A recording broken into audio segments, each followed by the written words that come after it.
नमस्कार विद्यार्थी मित्रांनो, आज आपण 18 फेब्रुवारी 2024 या दिवशी रविवारी होणाऱ्या महाराष्ट्र राज्य शिक्षण परिषदेमार्फत होणाऱ्या इयत्ता 8वीच्या त्या ठिकाणी शिष्यवृत्तीच्या पेपरच्या राहिलेल्या 85 दिवसाच्या नियोजनाविषयी आज आपण त्या ठिकाणी बोलणार आहोत।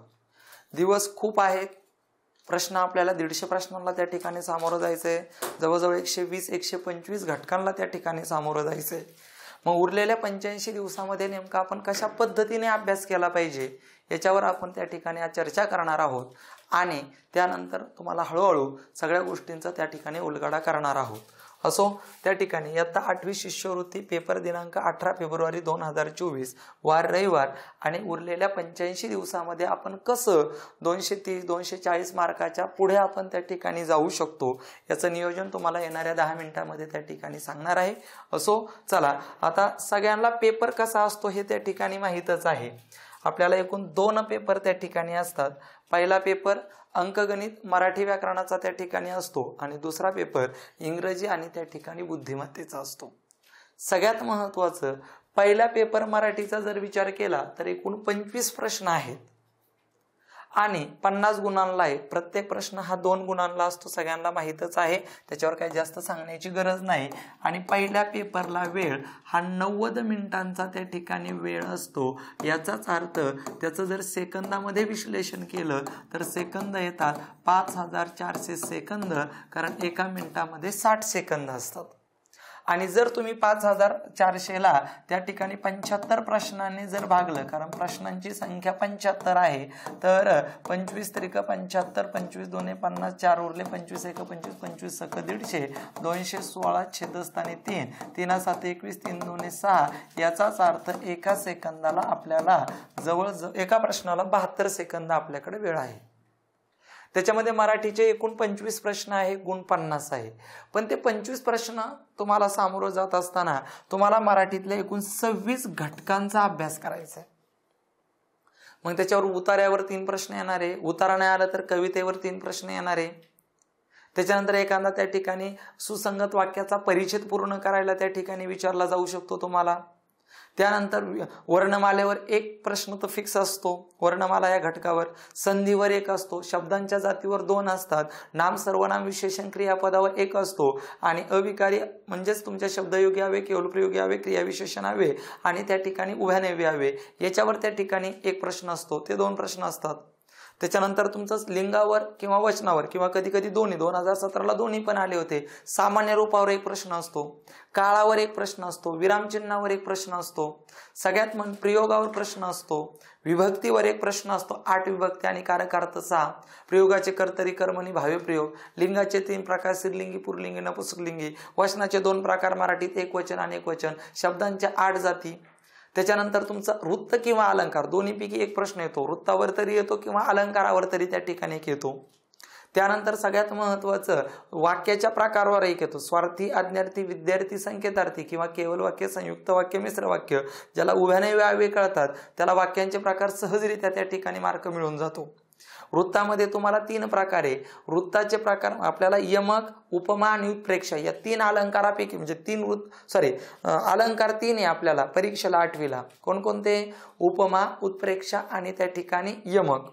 वृत्त आपल्याला 3 आहे, भुजंग, प्रयात, वसंत, तिलका आणि मालिनी, त्या 3 पैकी 1 येतात। त्याचे वैशिष्ट्य जर पाठ असले, भुजंग प्रयात मध्ये 12 अक्षर, मालिनीमध्ये 15 अक्षर, वसंत तिलकेमध्ये 14 अक्षर, त्याच्यातले गण, यती, अक्षरगण वृत्त 8 आहे, ते कसे, लघु गुरुक्रम, ते पण मार्ग आपला मिळून जातो। आणि सगळ्यात मेन समानार्थी, विरुद्धार्थी, म्हणी, वापराचार, अलंकारिक शब्द, त्याच्यानंतर तुमचे अनेक शब्दाबद्दल 1 शब्द, त्याच्यानंतर सगळ्यात मेन तुमचं 1 टोपण नाव येतं किंवा ज्ञानपीठ पुरस्कारावर आपल्याला प्रश्न विचारला जातो, कारण तो साहित्य क्षेत्रातला सर्वोच्च पुरस्कार आहे। किंवा एखादं पुस्तक दिलं जातं, जसं आपल्याला गीत रामायणकार गदी मांडगुळकर दिलं, आमचा बापाने आम्ही नरेंद्र जाधवांचं दिलं होतं। त्याच्यानंतर त्या ठिकाणी तुमचं ग्रामगीता राष्ट्रसंत तुकडोजी महाराजांची त्या ठिकाणी आहे, अग्निपंख APJ अब्दुल कलामांचं त्या ठिकाणी आहे। त्या पुस्तकांची माहिती किंवा टोपण नावावर आपल्याला 1 प्रश्न त्या ठिकाणी विचारला जातो, केशवसूत, कृष्णाजी त्या ठिकाणी कुसुमाग्रज, रानकवी, बालकवी, बरोबर आहे का नाही? या सगळ्यांचा अभ्यास त्या ठिकाणी 25 प्रश्नांच्या माध्यमातून त्या ठिकाणी तुम्हाला करायचा असतो. यासाठी आपल्याला 26 घटक अभ्यासायचे. त्यापैकी जो पहिला घटक आहे ना वर्णमाला, तो जरा डीप अभ्यासावा लागतो, कारण त्याच्यावर परसंवर्णयुक्त शब्द नावाची संकल्पना त्या ठिकाणी येते. ऍपमध्ये तुम्हाला प्रत्येक प्रकारचे 4-4, 5-5 व्हिडिओ आपण त्या ठिकाणी तयार केलेले आहेत. मग आता मागच्या वर्षी एकदम सोपा प्रश्न आला होता, खालीलपैकी कठोर व्यंजन कोणतं? व्यंजन. मग परत आधुनिक वर्णमालेमध्ये वर्णाचे वर्ण 52, प्राचीन वर्णमालेमध्ये 48. आता मी फक्त ओझरत बोलतोय, तुम्हाला कुठं जास्त त्या ठिकाणी 85 दिवसात काम करायचंय. तुम्हाला एका प्रश्नाला 72 सेकंद वेळ. तुम्ही काय केलं पाहिजे? सगळ्यात महत्वाचं, तुम्हाला कोणतं प्रकरण अवघड जाते. आता संधी, आणि बऱ्याच जणांना संधी आणि समास नावाचं प्रकरण अवघड जातं, आणि ते संधी आणि समास असं प्रकरण आहे की ते प्रत्येक पेपरला दोन्ही प्रश्न येतात. किंवा शब्दसिद्धीवर आपल्याला 1-2 वेळा प्रश्न विचारलेला आहे. तत्सम शब्द, तद्भव शब्द, देशी शब्द, परभाषी शब्द, कानडी शब्द, गुजराती शब्द, तेलुगू शब्द, त्याच्यावर पण प्रश्न आपल्याला विचारण्यात आलेले आहे. मग संधीसाठी आपल्याला काय करावं लागेल बुवा? मग संधीचे भले मोठे नियम आहेत बा, मग नियम पाठ करायचे का नाही पाठ करायचे? तर सगळ्यात महत्वाचं, तुम्हाला 2-3 दिवस तुम्हाला स्वर संधीचीच उदाहरणं सारखी वाचावं लागतील, सारखी. नंतर व्यंजन संधीची वाचावं लागतील, नंतर विसर्ग संधीची, कारण संधी बुद्धिमत्तेत पण तेवढंच गरजेचं आहे. समासामध्ये समासाचे 4 प्रकार: अव्ययभाव समास, तत्पुरुष समास, द्वंद्व समास, बहुव्रीही समास. जेवढा तो मराठीत गरजेचा आहे तेवढाच तो बुद्धिमत्तेत गरजेचा आहे. विचारलाय आपल्याला 2017-18ला प्रश्न, वेगळं पद ओळखा. 3 पद हे द्वंद्व समासाचं उदाहरण होतं, एक त्या ठिकाणी तत्पुरुष समासाचं उदाहरण होतं. त्याच्यानंतर सांगायचंय काय मला, की तुम्ही आता 15 डिसेंबर पर्यंत काय केलं पाहिजे? तर 15 डिसेंबर पर्यंत मराठीमध्ये तुम्ही समानार्थी विरुद्धार्थी शब्दाच्या माझ्या ज्या PDF आहेत रंगीत, त्या सगळ्या वाचा. मेन प्रश्न त्या ठिकाणी दिलेले आहेत, आपल्या टेलिग्रामवर आहेत ते. त्याच्यातले निवडक आहेत, त्यापैकीच तुम्हाला त्या ठिकाणी प्रश्न विचारला जाऊ शकतो. पार तुमच्या टोपण नावापासून रंगीत पद्धतीने आपण त्या ठिकाणी तयार केलेलं आहे. पार मेन पुस्तकं कोणाची आहेत सगळं. मग ते परत वाचा. आणि 15 डिसेंबर पर्यंत नॉर्मल प्रकरण, म्हणजे आता लिंग वचन जास्त वाचायची गरज नाही, विभक्ती प्रयोग ते याच्या आधीच तुमचं क्लिअर व्हायला पाहिजे. आता 15 डिसेंबर पर्यंत तुम्हाला काय करायचंय? सगळ्यात जास्त महत्व संधी समासाला द्यायचंय. आलं, त्याच्यानंतर तुमच्या टोपण नाव पाठ करायला द्यायचे. कमीत कमी 60-70% तरी टोपण नाव पाठ असणं गरजेचे आहे. आणि मेन पुस्तकं, अतिशय मेन पुस्तकं आहेत जी तुमच्या इयत्ता 8वी, 7वी आणि 9वीच्या संबंधित आहेत. आणि विशेष म्हणजे क्वचित एखादा प्रश्न तुमच्या धड्यावर, कवितेच्या लेखकावर सुद्धा त्या ठिकाणी विचारला जाऊ शकतो. ते पण काळजीपूर्वक त्या ठिकाणी लक्षात ठेवा. आणि मग हळूहळू 15 डिसेंबर नंतर मग आपले टॉपिक पेपर चालू होतात. ते टॉपिक पेपर सोडवणे, आदर्श पेपर चालू होतात. मग तुम्हाला कळलं पाहिजे काही प्रश्न एकदम सोपे येतात. आता पहा, सर्वनामे किती? 9 असा प्रश्न आला होता, मला वाटतं 2021ला आला होता. सर्वनामे 9चे, मी, तू, हा, जो, तो, कोण, काय, आपण, स्वतः. त्या 25 प्रश्नाचं काठिण्य पातळी कशी असते? तर तुम्हाला 40, 30ची काठिण्य पातळी असते 75 प्रश्नांची. म्हणजे 40% प्रश्न अतिशय सोपे असतात, 30% प्रश्न मध्यमवर्गीय असतात, आणि 30% प्रश्न थोडेसे हाय लेवलचे क्वालिटीचे त्या ठिकाणी हुशार विद्यार्थ्यांसाठीचे असतात. पण आपल्याला हे 40 आणि 30 म्हणजे 70% आपल्याला प्रश्न तर 100% बरोबरच आले पाहिजे. आणि त्याच्यासाठी आपल्याला 30% आहेत ना, जे ते 18-20 प्रश्नांसाठी आपल्याला त्या ठिकाणी तयारी करायची आहे, ती आपल्याला ह्या 85 दिवसामध्ये करायची आहे मराठीची. मग तुमच्या नोट्स माझ्या PDF नीटनेटक्या पाहू, आणि नीटनेटके व्हिडिओ आहे का, परत व्हिडिओ त्या ठिकाणी आहे का. मग त्याच्यात सगळ्यात खतरनाक प्रश्न वर्णमालेचा आहे. वर्णमाला प्रकरणाचा चांगला व्हिडिओ पहा, संधी चांगलं नीटनेटकं वाचा, समाज चांगलं नीटनेटकं वाचा. बाकी नॉर्मल आहे. आता तुम्ही समजू शकता की सर लिंग एकदम सोपं आहे. अजिबात नाही. लिंग एखादा कधीतरी इतका फसवा प्रश्न येतो. उदाहरणार्थ काही असे लिंगातले शब्द आहे ती पुरलिंगी आणि स्त्रीलिंगासारखे आहे. उदाहरणार्थ, विनाने वेळ व संधी पाहून बागेत गेली, तंबाखू खाल्ली, ढेकर दिला, व्याधी झाली. हे जे शब्द आहेत ना, विना, वेळ, संधी, तंबाखू, बाग, ढेकर, व्याधी, हे पुरलिंग आणि स्त्रीलिंगामध्ये त्या ठिकाणी समान आहेत. नेत्रहानी पुरलिंग आणि नपुंसकलिंगामध्ये समान आहेत. वचनामध्ये जर तुम्ही गेला तर वचनामध्ये काय आहे, असे काही शब्द आहे की ते दोन्ही वचनासारखे आहेत. उदाहरणार्थ, देव, देवचं देवच राहतं, युवती, युवतीचं युवतीच राहतं. लक्षात ठेवा. म्हणजे तुम्हाला त्याच्या क्लुप्त्या काही महत्वाच्या शब्दांचं त्या ठिकाणी तुमच्याकडे विश्लेषण असणं गरजेचं आहे. म्हणून काळजीपूर्वक प्रत्येक गोष्टीचा काळजीपूर्वक अभ्यास करा. आणि आदर्श पेपर 25 प्रश्नाचे आता आम्ही टाकायला सुरुवात करणार आहे. लिंगावर 25 प्रश्न, वचनावर 25 प्रश्न, विभक्तीवर 25 प्रश्न, त्याच्यात 10 प्रश्न सोपे, 5-6 प्रश्न त्या ठिकाणी मिडियम आणि 7-8 प्रश्न थोडेसे अवघड. आता बघा, एकदा प्रश्न आला होता विभक्तीचे कारकार्थ किती. आता विभक्तीचा कारकार्थच पोरांनी काय केलं, विभक्ती 8 ना, मग कारकार्थ पण 8च लिहून टाकले. नाही, विभक्ती 8 आहे, प्रथमा, द्वितीय, तृतीय, चतुर्थी, पंचमी, षष्ठी आणि सप्तमी संबोधन. कारकार्थ 6 आहे. 2017ला एकदम नॉर्मल प्रश्न आला, कोणत्या विभक्तीचे प्रत्यय सारखे आहेत, द्वितीय आणि चतुर्थी. पण हळूहळू प्रश्न नंतर बदलला, मला दूध आवडते, चतुर्थी विभक्ती. मग तुम्हाला द्वितीय आणि चतुर्थीतला फरक कळणं गरजेचं आहे. असो, लक्षात ठेवा. म्हणजेच तुम्हाला 15 डिसेंबर पर्यंत जी अवघड प्रकरणं जातात त्याच्यावर तुम्हाला अभ्यास करणं गरजेचं आहे. मग याचा अर्थ असा आहे की जी सोपी जातात ती वाचायचीच नाही, अजिबात नाही. पण आता सगळ्यात महत्वाचा मराठीचा अभ्यास कधी करायचा. मराठी आणि इंग्रजी विषयाचा अभ्यास करताना सगळ्यात महत्वाचं, तुम्ही पहाटे 4:30 ते, मला माझ्या नियोजनाप्रमाणे 85 दिवसामध्ये तुम्ही कसा अभ्यास केला पाहिजे, तर 85 दिवसामध्ये तर 4:30, पहाटे 4:30 ते त्या ठिकाणी 6:30 हा भाषेचा अभ्यास करायचा आहे तुम्हाला.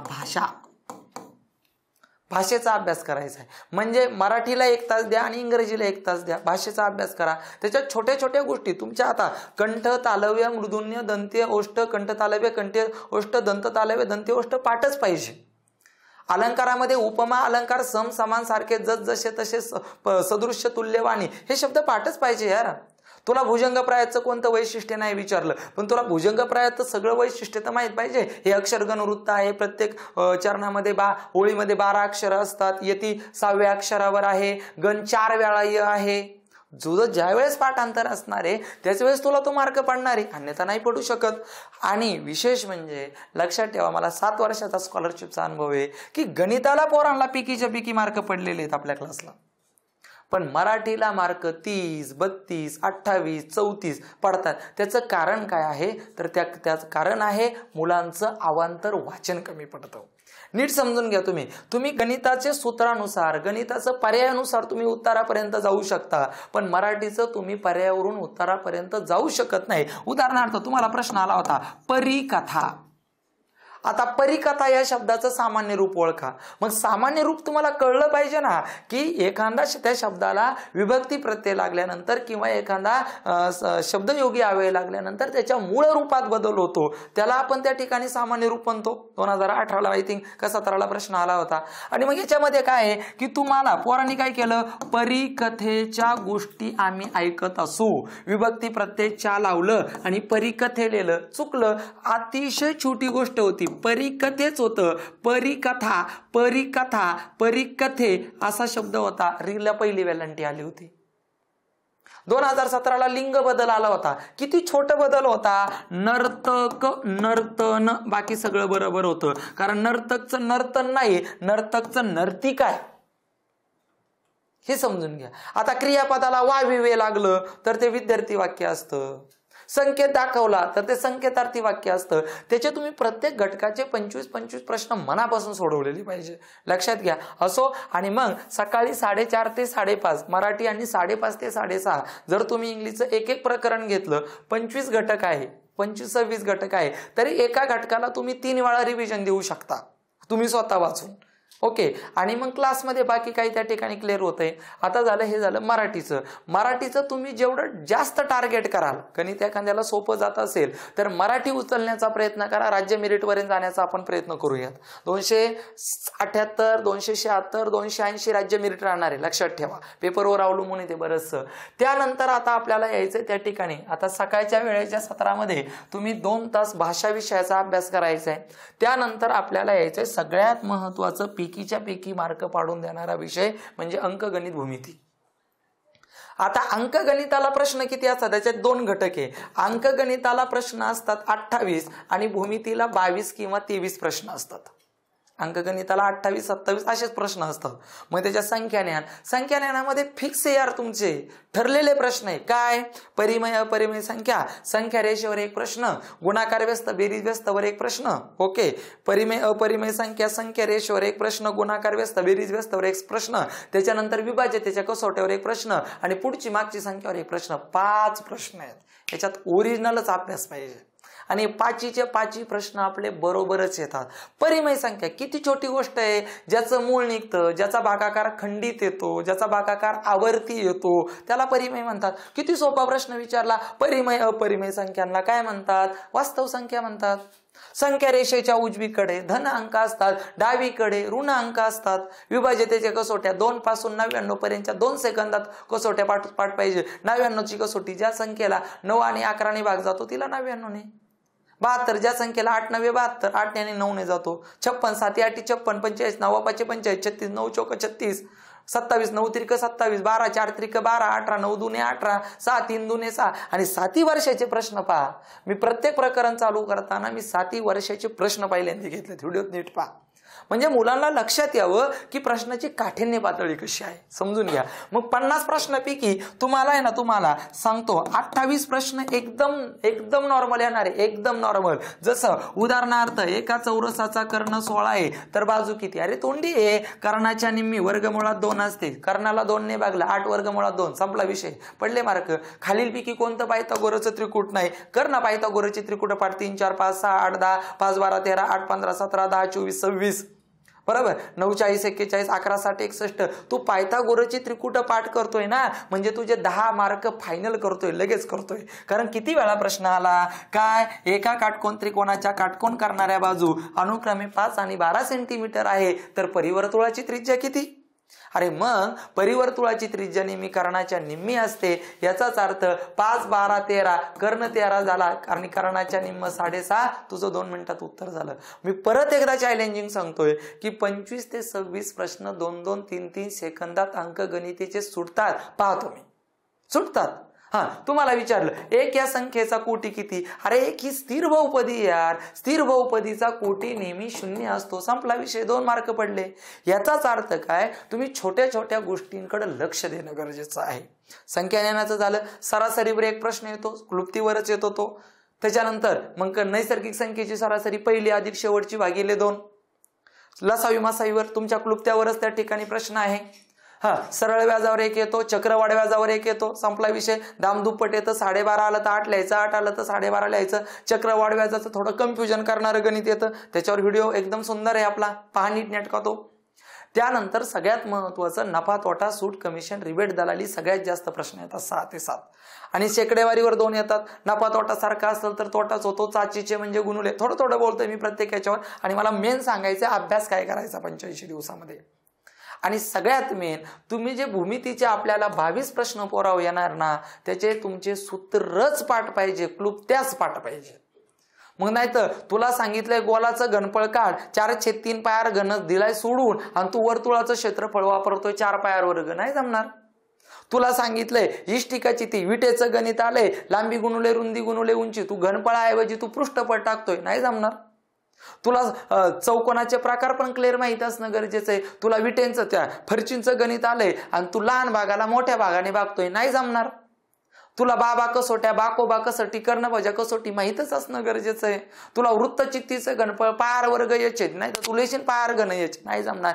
याचाच अर्थ तुम्हाला 15 डिसेंबर म्हणजे पहिल्या ह्या राहिलेल्या 15-20 दिवसामध्ये ऑलरेडी ते खरे जून जुलै ऑगस्ट मध्ये सूत्रपाठ पाहिजे सगळे, तरच तुम्ही स्कॉलरशिपला चांगल्या पद्धतीने सामोरं जाणार आहात. चला असो, पण सगळ्यात महत्वाचं सूत्र जर पाठ असेल तर तुमचे ते 22 दुने 44 मार्क सहजरित्या आहे, सहज. त्याच्यातले निम्मे प्रश्न तर तोंडी सुटतात. बघा, मी 2-3 पेपर झालेले, मला ते 17 18 19चे पेपर तुम्हाला याला ॲपवर टाकलेले आहेत. किती पटकन प्रश्न सुटतो आणि तेच प्रश्न येतात. झालं. आणि मग गणिताचा अभ्यास कधी करायचा? तुम्ही क्लासमध्ये कुठं लावले असेल तर क्लासमध्ये तर होतोयच अभ्यास, पण सगळ्यात महत्वाचं त्या ठिकाणी तुमचा अभ्यास काय पाहिजे, तर त्या ठिकाणी तुमचा संध्याकाळी म्हणजे 9 ते 11 11:30 वाजेपर्यंत तुम्ही त्या ठिकाणी प्रत्येक एक प्रकरण घ्या.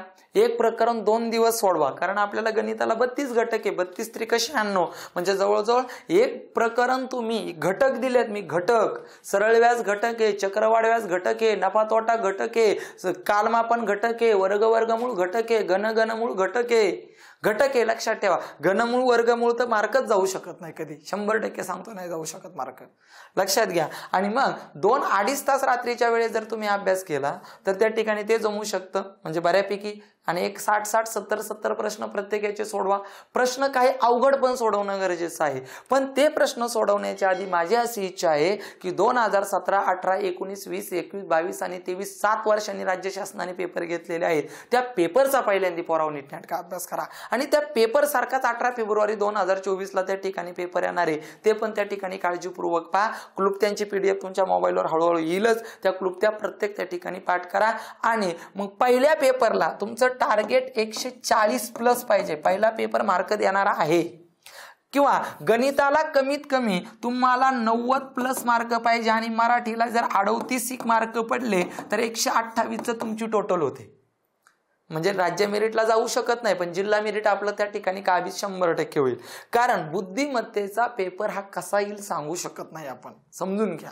कारण 2-3 प्रश्न असे 4-5 प्रश्न बेकार टाकले जातात की गोंधळच होऊन जातो. असो, इथं अंकगणिताला मार्क पाडण्यासाठी तुमचा सराव, तुमचे सूत्र आणि तुमच्या 7 वर्षाच्या पेपरचा दांडगा अनुभव तुमच्या सोबतच पाहिजे, तरच तुम्हाला त्या ठिकाणी मार्क पडतील. बहुपदीवर येतो वर्ग, आणि वर्ग समीकरण ते a+b चा घन, a - b चा घन, a वर्ग + b वर्ग, a वर्ग - b वर्ग, ही पिको सेकंदात गणित सुटतात. त्याच्या क्लुप्त्या आहेत, गणित सोडवत नसतेच बसायची ती, लक्षात घ्या. उपयोजनात्मक गणित येणार तुम्हाला, विटेचं गणित येईल. त्याच्यानंतर एका इष्टिकाचित्ती आकाराच्या पाणी वृत्तचित्तीच्या आकाराच्या पाण्यामध्ये एक इष्टिकाचित्तीचा लोखंडी पाईप टाकला तर पाणी किती वर येईल. तुला वृत्तचित्तीचं आणि इष्टिकाचित्तीचं घनफळ दोघं माहित पाहिजे यार, ते मांडता पण आलं पाहिजे.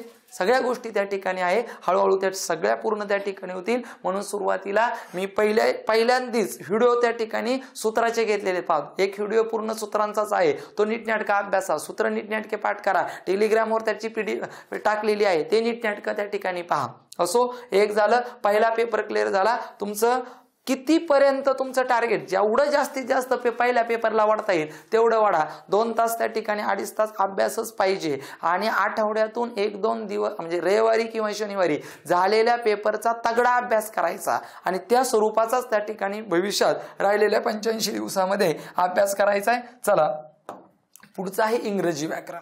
आता इंग्रजी व्याकरणामध्ये तेच आहे, 25 प्रश्न, 50 गुण आणि दुसरा पेपर आहे. आणि दुसरा पेपर म्हणजे प्रत्येक प्रश्नाला त्या ठिकाणी किती सेकंद वेळ आहे, 72 सेकंद वेळ आहे. आणि मग 72 सेकंदामध्ये तुम्हाला 75 प्रश्नांना सामोरं जायचंय. आणि लक्षात घ्या, भाषा विषयाचे पेपर आहे. आता उदाहरणार्थ मराठीचे 25 प्रश्न किंवा इंग्रजीचे 25 प्रश्न तुमचे कमीत कमी 18 ते 20 मिनिटात सुटले पाहिजे. मी तर म्हणतो 15 मिनिटात सुटले पाहिजे. 15 मिनिटाच्या पुढे वेळ गेला का गणिताचा प्रॉब्लेम होतोय. कारण तुम्हाला गणित 50 सोडवायच्यात. मग त्यातली त्यात तुमचा जर गणिताचा साधा अभ्यास असेल, बुद्धिमत्तेचा साधा अभ्यास असेल, तर तुमचे 10-12 प्रश्न तसेच गोल करायचे राहतील. नाही तर शेवटच्या 10 मिनिटात 5 मिनिटात तुम्हाला ठोके मारावे लागतील. मग समजा तुम्ही भाषा विषयाचा पेपर 15 मिनिटात सुटू शकतो, क्लुप्त्या जर तुमच्याकडे असतील, तर त्या ठिकाणी तुमच्याकडे 60 मिनिटं राहिले. म्हणजे तुम्ही 60 मिनिटात इजी गणिताचे 50 प्रश्न सोडू शकता. त्यातली त्यात तुम्हाला 20-22 प्रश्न 1-2, 2-2, 3-3 सेकंदात सुटले पाहिजे. सुटतात ते पहा, अनुभव येईलच तुम्हाला. असो, आता इंग्रजीवर बोलू. दुसऱ्या पेपरला सुद्धा मध्ये 1 तासाचा ब्रेक असतो. दुसरा पेपर, आता दुसऱ्या पेपरवर इफेक्ट पहिला पेपर देत असतो. जर पहिलाच पेपर तुम्हाला अवघड गेला तर दुसरा पेपर मग वर्गण घनच कळत नाही, मूळ संख्या आठवत नाही आपल्याला, एकदम अवघड होऊन जातं. मूळ संख्या तर बाबा तुझ्या पाठच पाहिजे, 200 पर्यंत पाहिजे. 199, 197, 193, 191, 183, 101, 103, 107, 109. मूळ संख्येवर 3-4 प्रश्न, वर्ग संख्येवर 2-3 प्रश्न, घन संख्येवर 1-2 प्रश्न फिक्स आहे. पाठांतराशिवाय पर्याय नाही. सर मी वाचलं होतं. अरे तू पाठ आहे का ते बघ आधी. आणि मग दुसऱ्या पेपरमध्ये इंग्रजीचा भाग अभ्यासताना परत आपलं ठरलेलं आहे, भाषा विषयाचा अभ्यास सकाळी पाठे करायचा आहे. पाठे तुम्ही एक गट, आता त्याच्यात पण काही परत त्याच्यात समानार्थी शब्द, विरुद्धार्थी शब्द, direct indirect speech, active voice, passive voice, त्याच्यानंतर विरामचिन्हावर प्रश्न येतो, ते नीटनेटकं त्या ठिकाणी अभ्यास आहे. इंग्लिशचे सर तुम्हाला त्याच्याविषयी व्यवस्थित त्या ठिकाणी सांगतील. आता मी सांगतोय त्या ठिकाणी सगळ्यात महत्वाचं बुद्धिमत्ता. आता बुद्धिमत्तेचे 7 वर्षाचा जर तुम्ही बारकाईने अनुभव घेतला ना, तर तोच प्रश्न पुन्हा यायला सुरुवात आहे.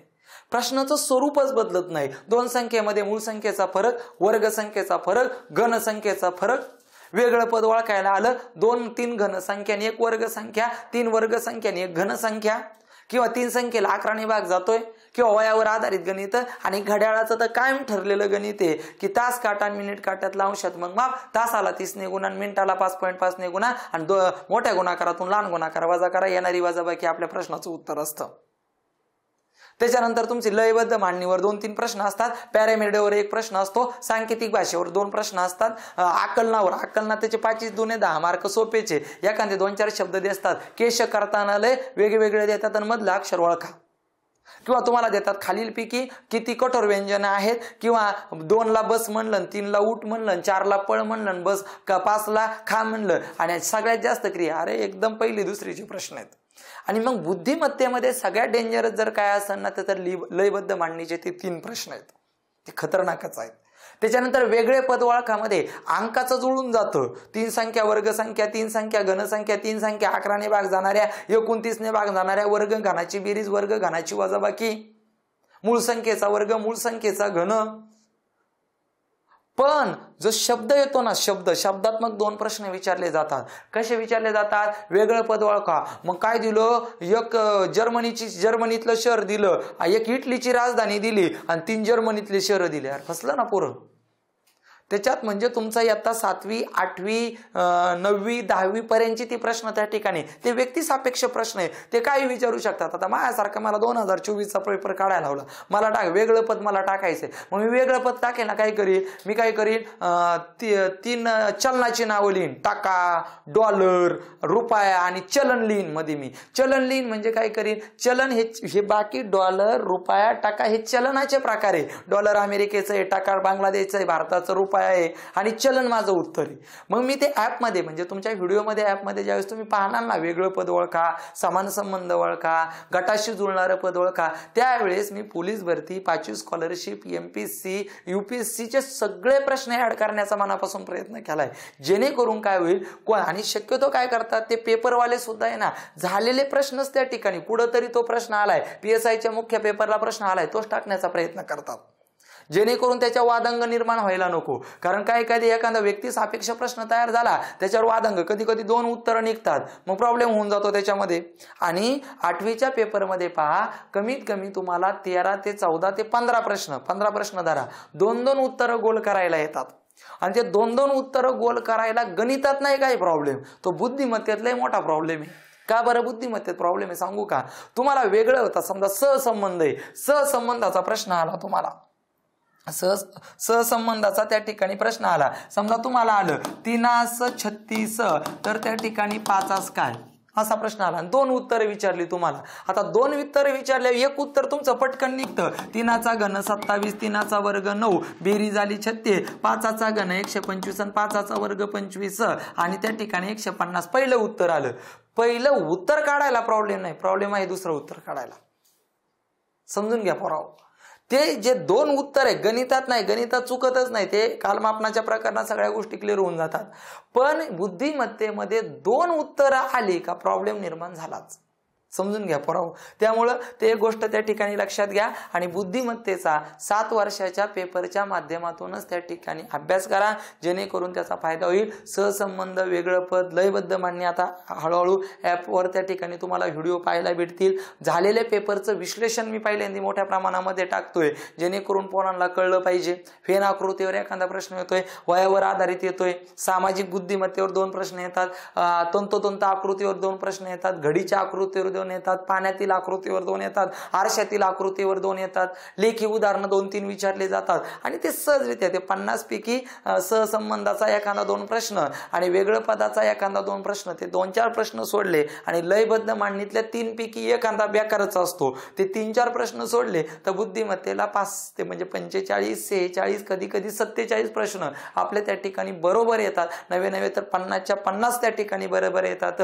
त्याबद्दल काहीच त्या ठिकाणी वाद नाही. बुद्धिमत्तेचा सराव हा झालेल्या पेपरच्या माध्यमातून करा आणि एका प्रकरणाचे जास्तीत जास्त प्रश्न अभ्यासण्याचा प्रयत्न करा. ते प्रकरण ओरिजिनल आपल्याला समजलंय का? तुला घड्याळ ओरिजिनल समजलंच नाही, घड्याळातली आरशातली प्रतिमा विचारली का पाण्यातली विचारली का तास काटा मिनिट काट्यातला अंशात्मक माप विचारलंय हे जर तुला कळलंच नाही तर ओरिजिनल पाठांतर जर तुझ्याकडे नसेल, दिनदर्शिकेवर प्रश्न 22 अरे दिनदर्शिकेवर 7 वर्षात एकदम दुसरीचे प्रश्न आले. 31 दिवसांच्या महिन्यात पहिले 3 दिवस 5 दिवसाच्या 3 वार 5 वेळा येतात. 30 दिवसांच्या महिन्यात पहिले 2 वार 5 वेळा येतात. हे तुझं ओरिजिनल पाठ पाहिजे. तुला माहित पाहिजे 21 जूनला जागतिक योग दिवस आहे. तुला माहित पाहिजे 15 ऑक्टोबरला वाचन प्रेरणा दिवस आहे. तुला माहित पाहिजे 8 मार्चला महिला दिवस आहे. तुला माहित पाहिजे 23 जानेवारीला पराक्रम दिवस आहे. आता लेटेस्ट दिन विशेष विचारले जातात. ते संपलं 22 त्याच्यानंतर ते संपलं. आता नाताळ, महाराष्ट्र दिन, गांधी जयंती, एखादी त्याच्यात थोडंसं ऍडव्हान्स त्या ठिकाणी आपल्याला प्रश्न विचारले जातात. त्याच्या पण मोठ्या प्रमाणामध्ये क्लुप्त्या दिनदर्शिकेच्या व्हिडिओमध्ये पहा, मोठ्या प्रमाणामध्ये त्या ठिकाणी मी बोललेलो आहे. असो त्या ठिकाणी. आणि आता हे 15 डिसेंबर पर्यंत तुम्हाला 15 ते 20 डिसेंबर पर्यंत अभ्यास करायचा आहे. आणि त्याच्यानंतर म्हणजे 18 डिसेंबर टू 18 जानेवारी आणि 18 जानेवारी टू 17 फेब्रुवारी तुम्ही दररोज न चुकता एक तरी पेपर हा टाइम लावून सोडवावा लागेल. आता सगळ्यात मेन आहे, आता मार्क आहे. अभ्यास असणं वेगळं आणि मार्क पाडणं परवा वेगळं. समजून घ्या. माझा लय अभ्यास आहे पण मला मार्कच नाही पडत. असे खूप विद्यार्थी 7 वर्षात मला लय विद्यार्थी भेटलेले आहेत असे की सर माझा अभ्यास सराव पेपरला येतो 150 पैकी 140, 142, 144, कधी कधी 148 मार्क आणि फायनलच्या पेपरला मार्क 110, 102, 108. असं का होतं सर? तर असं याच ठिकाणी होतं की पोरं त्या ठिकाणी टाइम लावून पेपर न सोडवणं, काठिण्य पातळीचे पेपर न सोडवणं, उगाच काहीतरी साधे पेपर सोडवणं, त्यामुळे बराचसा प्रॉब्लेम होतो. पेपर सोडवताना सुद्धा उदाहरणार्थ मला 26वा प्रश्न सोडवायचा आहे. मी 26वी क्रिया नीटनेटकी केली पाहिजे यार. मला समभुज त्रिकोणाचं क्षेत्रफळ विचारले. मला 26वा प्रश्न, समजा 2019चा प्रश्न, एका समभुज त्रिकोणाची बाजू 22 आहे तर त्याचं क्षेत्रफळ किती? मी पटकन मग मी व्यवस्थित समभुज त्रिकोणाचं क्षेत्रफळ सूत्र वर्गमुळामध्ये 3/4, बाजूचा त्या ठिकाणी वर्गमुळामध्ये 3/4, 22 गुणुले 22 म्हणजे 484 ले, बेदुने 4, 11 दुने 22, 11 दुने 22, वर्गमुळामध्ये 3, 11चा वर्ग 121, 121 वर्गमुळामध्ये 3, क्षेत्रफळ 4 सेमीमध्ये असतं. ओके, सुंदर. तुझी प्रत्येक स्टेप महत्वाची आहे. हे क्लुप्तीचं गणित नाही राजा, हे सोडवण्याचं गणित आहे. प्रत्येक ठिकाणी क्लुप्ती लावायची नसती, कधी कधी गणित सोडवायचं असतं. क्लुप्तीची गणित वेगळी आहे. मग आता तुला विचारला काय इथं 1/5 अधिक 7 व त्या ठिकाणी 1/2 अधिक 9 या बहुपदीच्या बेरजेचा कोटी किती? यार तुला ओरिजिनल माहित पाहिजे यार. बहुपदीच्या बेरजेचा कोटी म्हणजे दिलेल्या 2 पदातल्या सर्वात मोठा घात हा बहुपदीच्या बेरजेचा कोटी झाला 5. तुला इथं बहुपदीच्या गुणाकाराचा जर कोटी विचारला तर गुण्याचा कोटी अधिक गुणकचा कोटी 7. हे तुझं तोंडी प्रश्न आहे खरा तुझा. खालीलपैकी कोणती बहुपदी नाही? तुला माहित पाहिजे की कोणत्याही छेदस्थानी जर चल असेल तर बहुपदी नसते. ही तुझं तोंडी सोडवण्याचं उदाहरण आहे. नाही तर चक्रवाढ व्याजाचं गणित तोंडी सोडितोय, नाही जमू शकत. तो दाम दुप्पट 12.5 वाले 8 ले, 8 आल्यावर 12.5 ले. तोंडी उदाहरण आहे तुझं. लक्षात घे. आता मूळ संख्यावर बघा ना, मूळ संख्यावर दरवर्षी प्रश्न आहेत. दरवर्षी 1-2 प्रश्न आहेत. आता 2023ला काय विचारला होता? एक अंकी मूळ संख्येने भाग दिल्यानंतर बाकी 1 उरते अशी लहानात लहान संख्या कोणती? अरे एक अंकी मूळ संख्या 2, 3, 5, 6 2, 3, 5, 7 आहे आणि मग 2, 3, 5, 7चा लसावी काढायचा, त्याच्यामध्ये 1 मिळवा. हे तोंडी गणित आहे. कारण मूळ संख्या या सहमूळ संख्या आहे. सहमूळ संख्यांचा मसावी त्यांच्या गुणाकारा इतका आहे. 7 × 35 35 त्रिक 105 2 210. 210 मध्ये 1 मिळवा. 211 आपलं उत्तर आलं. 2017ला प्रश्न आला, अशा किती 2 अंकी मूळ संख्या आहे की ज्यांच्या अंकांची आदला बदल केल्यावर पुन्हा मूळ संख्या मिळते, त्यांची बेरीज 600 पेक्षा कितीने कमी जास्त आहे? अरे राजा, तुला अशा 9 संख्या आहे राजा, अंकांची आदला बदल केल्यावर मूळ संख्या राजा, त्याची बेरीज 429 तुझी पाठच पाहिजे आणि ती 600 मधून कमी करा 171 ने कमी. पाठांतर. ओरिजिनल मूळ संख्या माहिती आहे, ओरिजिनल संयुक्त संख्या माहिती आहे, त्या गोष्टी आहे. तुला आता घनमूळ, आता तुला समजा विचारलं काय 1331चं घनमूळ काढ बाबा. आता थोडं मोठं विचारलं होतं आपल्याला, किती सोपं आहे. मग सर माझा 11चा घन 1331 पाठ नाही, नको ना कर पाठ. 1 असेल तर 1 ले 3 घरं सोडून दे, 1 पेक्षा लहान घनसंख्या 1, 1चं घनमूळ 1, संपलं उत्तर तुझं. क्लुप्त्या लक्षात ठेव. त्यामुळं हळूहळू त्याच्यानंतर 18, 20 फेब्रुवारी डिसेंबर नंतर तू वेळ लावून 2 पेपर सोडवणं गरजेचं आहे. जे चुकलेत ते घटक, त्या घटकावर तुला बोलावं लागेल, त्याच्यावर अभ्यास करावं लागेल. नाही तर मला सरळ व्याजच येतोय मी सरळ व्याजच सोडितोय, नको बाबा, असं काय करू नको. सरळ व्याजावर एकच प्रश्न येणार आहे, तुला कोणत्या प्रकरणाला महत्व किती कळलं पाहिजे. हा, तू वर्गमूळ घनमूळ घातांकाचा 2-3 दिवस अभ्यास कर, 3-4 प्रश्न येणार आहेत. तू नफा तोटा सूट कमिशन रिबेट दलालीचा 2-4 दिवस अभ्यास कर, 7-8 प्रश्न येणार आहेत. बहुपदीचा चांगला अभ्यास कर, 2-3 प्रश्न येणार आहेत. भूमितीची सूत्र तू दररोज सकाळ संध्याकाळ पाठ कर, 22 प्रश्न येणार आहेत. क्लुप्त्य तुझ्या पाठ असणं त्या ठिकाणी गरजेचं आहे. असो, या पद्धतीने आपण त्या ठिकाणी 8वीच्या त्या ठिकाणी आज नियोजन केलेलं आहे 85 दिवसामध्ये. आणि शेवटी मग परत आपण त्या ठिकाणी 15 जानेवारी 20 जानेवारी नंतर परत घटक पेपर 10-15 दिवस सोडवायचे असतात. आणि त्या घटक पेपरमध्ये जे जे अडलेलं आहे परत ते प्रकरणावर अभ्यास करायचा आहे. आणि शेवटच्या 10-15 दिवसामध्ये परत जबरदस्त अशी आदर्श पेपर आपण घेणार आहोत. त्या आदर्श पेपर तुम्ही सोडवले पाहिजे टाइम लावून. मग एका दिवशी 4-4, 5-5, 6-6 पेपर झाले पाहिजे. गोल पण तेवढेच तगडे झाले पाहिजे. कारण बऱ्याच जणांचा प्रॉब्लेम आहे काय, प्रश्न बरोबर सोडवतात, गोल चुकीचं करतात. आणि नंतर मग शेवटचे 2-3 प्रश्न मला 2017-18 अनुभव आलेला आहे. आमच्या क्लासमध्ये एक हुशार मुलगी होती, तिचा प्रश्नाचा गोल त्या ठिकाणी 4 नंबर प्रश्नाला चुकला होता. 4 नंबरचा प्रश्न मराठीचा मला वाटतं पहिल्या पेपरलाच, 5वीची मुलगी होती, पहिल्या पेपर अतिशय हुशार मुलगी होती. 4 नंबरच्या पेपरला त्या ठिकाणी 4 नंबरचा प्रश्न तिला येत नव्हता, तिला 5 नंबरचा येत होता. तिने 5 नंबरच्या प्रश्नाचं गोल 4 नंबरला केलं. हे तिला शेवटच्या 2 प्रश्नाचे गोल राहिल्यावर कळलं की प्रश्न तर राहिला, गोल तर संपले, म्हणजे संपलंय, चुकलंय आपलं काहीतरी वर. आणि अतिशय कमी मार्क त्या ठिकाणी पडले. असं होऊन नका देऊ. गोल पण तेवढेच महत्वाचे. तू हुशार आहे, तू मट्ट आहे, तू किती अभ्यास केलाय, तू सूत्र वाचलेत का, तू मरणामातीचा अभ्यास केलाय का केलाच नाही, हे तुला मार्क पडल्यानंतर समाजाला कळणार आहे, तोपर्यंत नाही. तू हुशार केव्हा आहे, तुला 300 पैकी मार्क किती पडले ते सांग.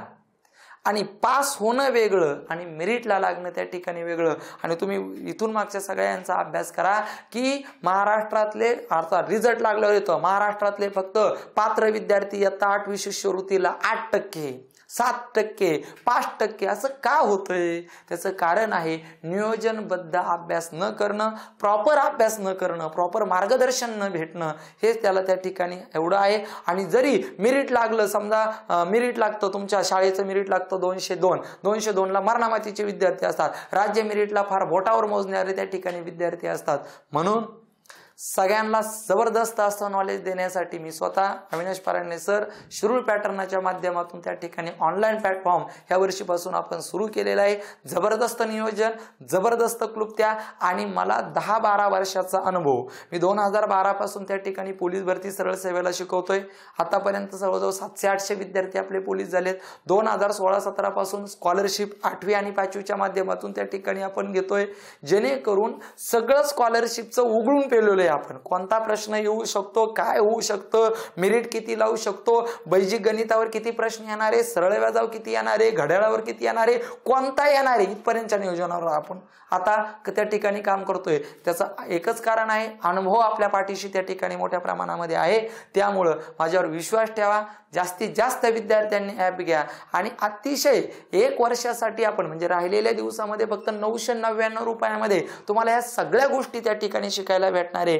चॅलेंज देऊन सांगतो, माझ्या नियोजनाप्रमाणे व्हिडिओ चांगले पहा, आदर्श पेपर सराव पेपर चांगले पहा, टॉपिक टेस्ट नीट नेटक्या माझ्या पहा आणि मला सांगा फोन करून, सर या घटकावर व्हिडिओ बनवा, त्या घटकावर बनवा, आम्हाला हा घटक अवघड जातोय, तो घटक जातोय. त्याच्या अजून 85 दिवस आहे. आजपासून आपण नियोजन केलं, 85 दिवसाचं नियोजन केलं. तुम्ही 75 दिवसाचं जरी पाहिलं ना, दिवसाला 2 प्रश्नांचा अभ्यास केला तरी तुम्ही 150 पैकी 150 म्हणजे 150 पैकी 150 प्रश्न बरोबर येऊ शकतात. काय जगामध्ये काही पण गोष्ट अशक्य नाही. पैकीच्या पैकी माझ्या क्लासला 2000 आता मागच्या 2022ला एका मुलाला 5वीला गणिताला पैकीच्या पैकी मार्क होते, बुद्धिमत्तेला पैकीच्या पैकी होते. 8वीला 2022ला आमची प्रणाली दरोडे नावाची मुलगी होती, गणिताला पैकीच्या पैकी 100 पैकी 100 मार्क त्या ठिकाणी पडले होते. अशक्य कोणतीच गोष्ट नाही, ते शक्य करण्याची ताकद तुमच्यात आणि माझ्यात त्या ठिकाणी आहे. म्हणून परत एकदा सगळ्यांना जाहीर आवाहन करतो, जास्तीत जास्त विद्यार्थ्यांनी ॲप घ्या. अतिशय माफक दरामध्ये हे सगळं नॉलेज तुम्हाला आहे. एक व्हिडिओ तुम्हाला परत परत पाहायला भेटणार आहे आणि तुम्ही मला कधी फोन करून सांगू शकता सर याच्यावर बनवा. लाईव्ह क्लास सुद्धा आपण त्या ठिकाणी 1 जानेवारी नंतर त्या ठिकाणी लाईव्ह क्लासवर सुद्धा त्या ठिकाणी तुम्हाला तुमच्यासोबत येणार आहे. आणि लक्षात ठेवा हे सगळं नियोजनाने जा. 15 दिवसाचं नियोजन करा, नंतर परत 20 दिवसाचं पेपर कसे सोडवायचे, कोणता पेपर संच घ्यायचा आहे हे सुद्धा त्या ठिकाणी पुढच्या व्हिडिओमध्ये तुम्हाला नक्की सांगेल. असो थांबूयात. धन्यवाद.